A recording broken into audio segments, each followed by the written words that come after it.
What's the oldest piece of clothing in your closet? Is there a story behind it? We asked 100 consumers this question, and these are some of the answers.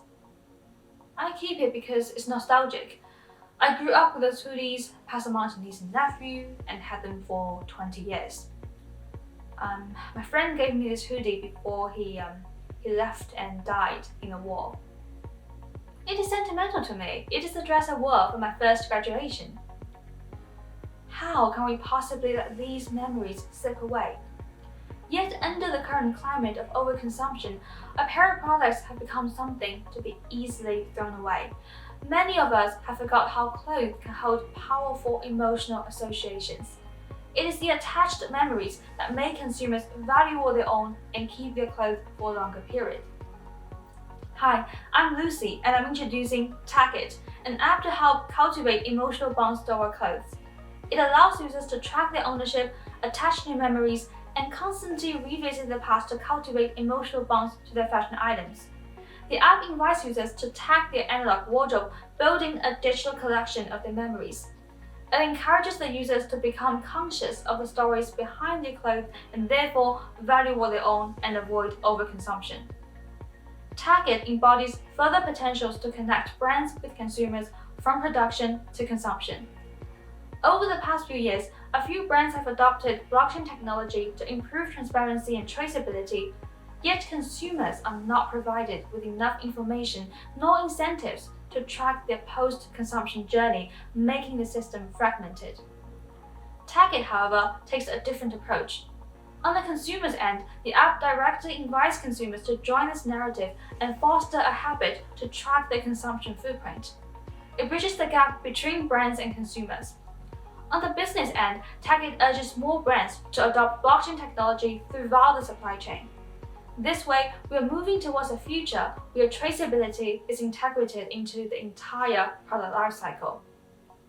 Takit envisions a future where every garment is embedded with a tag, which collects all pieces of information from production to consumption. If one day the product is donated, resold, or upcycled, the stories are carried on. Tag your clothes, attach your memories, and carry on the journey. Takit benefits nature by cultivating an ecosystem where consumers value the objects of affection, the voice of memories, and the transparency along the journey. With Takit, product lifespan got extended, slow fashion got celebrated, and enhanced traceability is made possible. Thank you. Kinabuhi is a fashion business that believes in the power of fashion to restore nature and influence people to contribute to positive change. Our work values nature by avoiding new materials that harm the planet, keeping products in use, and by using traditional crafts to help regenerate nature. The fashion industry has had a negative impact on people and the planet. So many valuable resources, such as damaged or unwanted secondhand clothing, end up in landfills, while artisans like garment workers and handloom weavers have been struggling to find fair and sustainable livelihood opportunities. Meanwhile, there are already existing ways to create textiles that help regenerate nature, such as through sourcing natural fiber from farms that practice regenerative agriculture. Although getting access to these materials can be challenging because there are only a few suppliers providing these types of materials. This is because transitioning to regenerative agriculture can be challenging for some farmers, especially if there is no financial support or support from buyers. Kinabuhi aims to contribute to addressing these challenges while creating contemporary woven textile designs and garments that represent the Philippines' unique cultural identity. In creating our products, we avoid new materials that harm the planet and use traditional crafts to help regenerate nature. This is done by collaborating with local garment workers to rework damaged or unwanted secondhand garments and combining these with regenerative hand-woven textiles created by local handloom weaving communities. We intend to provide these Philippine handloom weaving communities with yarn made with natural fibers sourced from farms practicing regenerative agriculture. We also intend to donate 10% of our net profits to local NGOs that work with indigenous communities that conserve and protect the Philippines' remaining forests, as well as Philippine farmers that need funding to support their transition to practicing regenerative agriculture. Apart from that, we also hope to eventually allow customers to send in their own secondhand garments to be reworked, and provide mending kits and guides that allow them to do simple repairs or alterations on their own. We intend to organize a variety of activities and events which involve consumers in the making process from fiber to finish, so that they can have a better understanding and appreciation of how the one-of-a-kind reworked products are made. We hope that this can help build a greater connection between the wearer and the garment. We also plan to engage with the local community and involve them in projects that can contribute to the development of local regenerative farms or the conservation and protection of forests. Through this, we hope to build awareness and give consumers an opportunity to actively be a part of the solution. Together, we can use fashion to value nature. Hi, Fashion Values. I'm Catherine from the Future Wardrobe Project. So what we're trying to do with Future Wardrobe is do a deep dive into the lives of algae, really understand their life cycles, understand properties that are good for us as humans, but also how can we give back to the algae as our allies in this communal effort to make more caring futures, not only in the fashion and textile industries, but also for people, planet, and biodiversity. We are doing this by really investigating about the bioregions that we're in. We are considering how we can use waste materials in the algae world, such as sargassum, which is a big problem in Cancun, Puerto Rico, and other Caribbean areas, where it actually piles up in coastal regions, and as it degrades, it can release chemicals that are really not good for the fauna in that area, especially hatching baby turtles in Cancun, for instance. So we're trying to use these materials into a closed loop system, where we take something that is normally regarded as toxic or waste, that had its life cycle where it was actually beneficial to biodiversity, but as it ends its life, it's actually becoming detrimental. We're taking that as our raw material source, so we use alginate, which is a gel that is actually extracted from these large brown kelp, such as sargassum, and we're using it to create new alternatives to fossil fuel polymers. Why I say alternatives is because we're really not trying to replace fossil fuels necessarily with this material. We're trying to make a material that makes sense for the product, for the purpose, for the life cycle of the actual textile or garment or packaging design, and that it makes sense with the region that it's in, so that it's local as much as possible, to create a net positive, beneficial relationship with this material and the land and the people and communities, and also to create a zero waste impact as possible. On a deeper level, we're also connecting with these really old ancestors, which are algae. They're some of the first creatures that have lived on this planet and have made it to this age, which makes them extremely resilient, extremely knowledgeable. And we are trying to connect with them through the process of making, which means that through making our material, we actually can smell the sea from the alginate itself. It smells quite salty. It smells like maybe like fish a little bit. It has a texture that's maybe gooey or slimy, which also reminds us of microalgae growing on wet rock. It has, once it dries, a rubbery kind of feel, which can also remind us of plastics.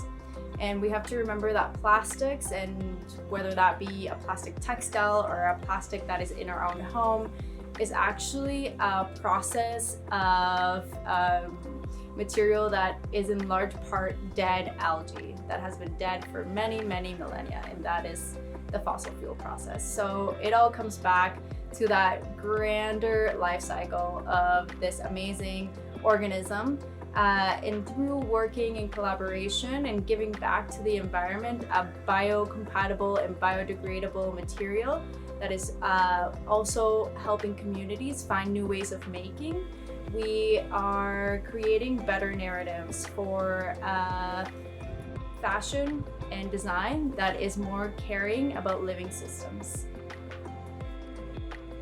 Hi, my name is Marion. I'm a French designer. Since I graduated a few years ago, I've been working on the concept of sustainability and responsibility in the fashion industry, thinking about new ways of producing and consuming fashion. My proposal for the Fashion Value Challenge focuses on giving greater value to nature by creating an emotional connection between someone wearing a piece of clothing and the piece of clothing itself. I recently discovered bacterial dyes.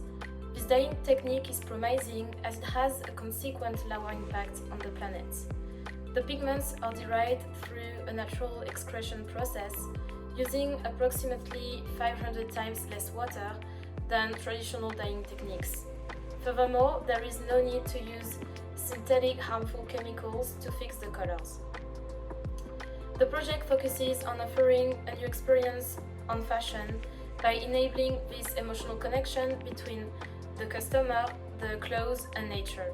The emotional connection stems from a deep personalization of an item using the bacterial dye technique. I decided to work with the bacteria Streptomyces coelicolor, which releases pigments of different hues depending on the pH of the solution: blue-green in alkali and red in acidic conditions.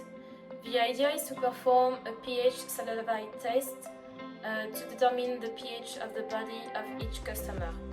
The resulted pH is then applied to a solution for the bacterial dye. This means that each garment will have a fully unique color. The emotional connection enabled by the beauty of nature process offers a particular value to the item based on the concept of emotionally durable design. Customers are directly involved in the story of their clothes. This shows how clothes and humans are connected and part of nature's, and offers a new form of self-expression. Another beautiful aspect of bacterial dyes is that it's not color fast.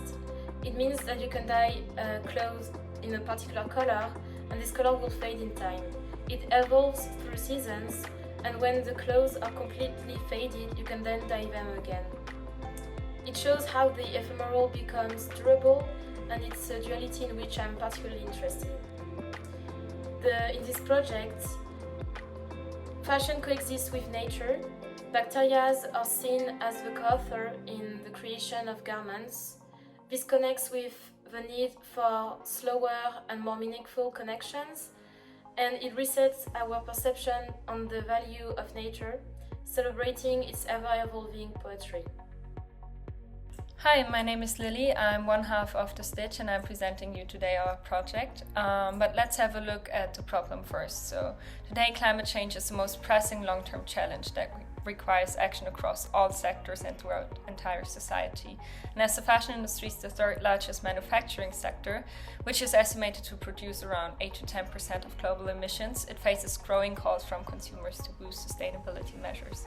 So therefore, we are developing the first interactive sustainability guide to encourage responsible consumption and production in the fashion industry. And we want to do this by accelerating the shift towards a more sustainable fashion future. With our guide, which would be available on all devices, we can positively impact users' life at large by helping individuals to improve their quality of consumption and practicing environmental consciousness. So at scale, our habit-forming product will offset about 20% of a company's total emission by supporting responsible production and allowing customers to consume consciously. And we see a great chance for collaboration there, as this project will unlock interdisciplinary partnerships across industry leaders, emerging talents, and also citizens to raise awareness of the fashion industry's environmental impact. We started The Stitch during our fashion and design management studies because we believe that education on the fashion industry's environmental and social injustices is a lever for individual action towards systemic change. And as a team of impact-driven hybrid creatives and innovation management students from Central St. Martin's, we incorporate science and academic-backed research into our product to turn our sustainability attitudes into a real habit. And yeah, we strongly believe that we cannot really buy our way into sustainability, but we can learn how to value garments in our wardrobes and start to extend their longevity while embracing our love for fashion. And our receipt we see as a ballot, so we want to encourage you to ask ourselves if we are wearing our values and if these garments reflect the value we hold in nature and also in the people who made them. So the stitch challenges you to ask the fashion industry for progress and not for perfection, and we are looking forward to start this journey with you. Thank you. Hello everyone, I'm Namrata from India. I'm the founder at Solidfolk. At Solidfolk, we are working on reviving traditional wool-making practices to support the pastoral nomads of eastern Himalayas and western deserts of India. Around 500 million people practice pastoralism in more than 75% of the world's nations. However, climate change, political barriers, and reduction of passions in favor of agricultural lands continue to threaten pastoral economies worldwide.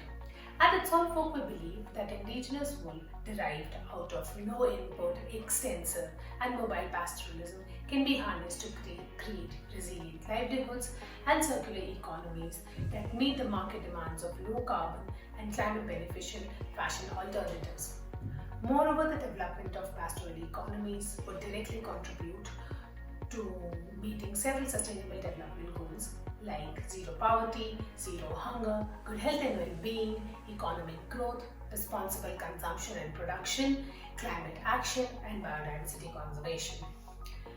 At Solidfolk, we also want to challenge the international climate narrative that often inculcates indigenous pastoralists to be the major greenhouse emitters, often devoid of their socio-cultural context. There are several studies that in fact testify that traditional pastoralists contribute massively to the maintenance of biodiversity, improving soil quality, and preventing desertification.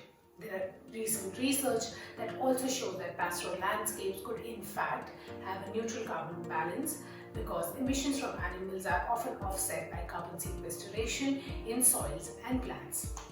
This makes pastoralists not just livestock herders but also environmental stewards.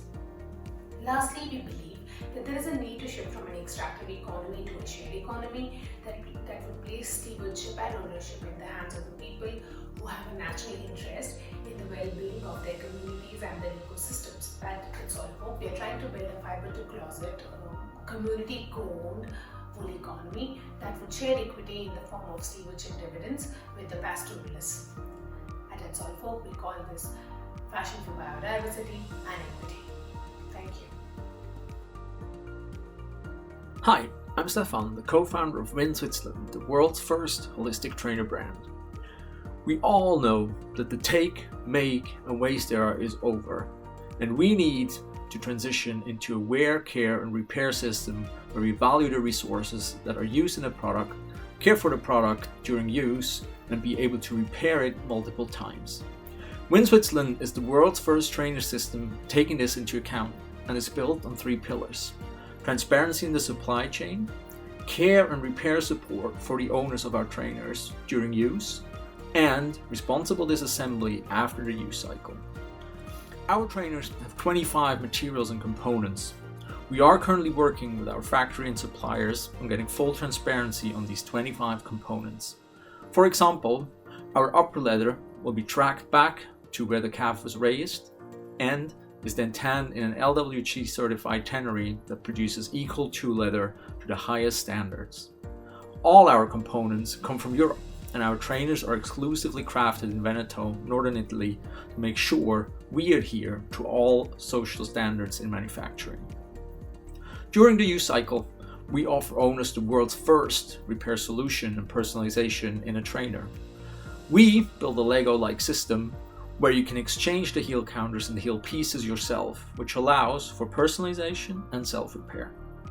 Our sole testing with Satar Technologies has shown that through our heel repair innovation, we can elongate the use cycle of our wind trainers by approximately 3 times.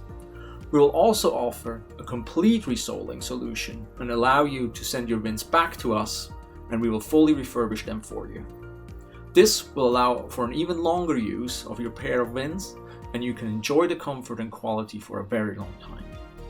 As a last step, we will take the used trainers back, assess if we can refurbish them ourselves and sell them on our Vin pre-loved site. If they have reached the end of life, we will take them back and then send them to our disassembly partner in Italy that will then use the resources and filter them back into downcycled material stream for each component. I think the best way to value nature is by creating product systems that are thought through from the first sketch to the end of life. We strongly believe that it is imperative that we have a holistic view on such a complex product as trainers and find new ways of creating desirable, longevity-driven products. Vin Switzerland is the world's first holistic trainer brand. Thank you. My work values nature by honoring human nature. To create, be empathetic, sensitively follow intuitive guidance, and bring our desires toward the light of day.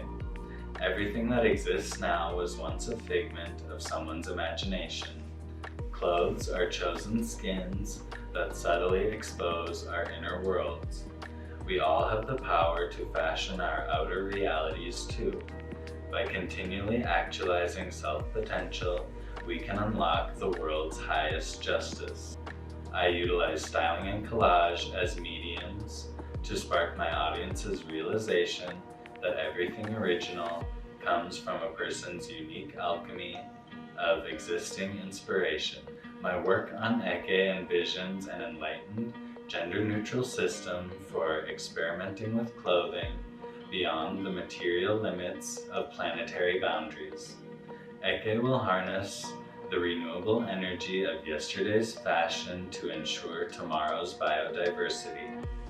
ECCE is a playful social media experience grounded in emotion and agency, endeavoring to harmoniously balance raw human instincts with the refined digital world we inhabit. Technology is derided for separating humans from nature, but it is simply a new phase of our ongoing evolution. It can give us ecological longevity by offering an end to the second industrial revolution. ECCE's augmented reality photo filters may someday lessen the suffering of the people and planet that provide capital for us to make and enjoy fashion. My work guides people to align with their philosophical style through dress, discover peace in their authentic narrative voice, and take inherently sustainable action on an individual scale. It is no time to follow the herd. My work is my intention to travel along the Eightfold Path. We may be as wise, graceful, and aware as the deer that lie beside the Dharma wheel if we take responsible steps, slowly but surely understanding fragments holistically, thus awakening ourselves and in turn our local and global communities. Thank you.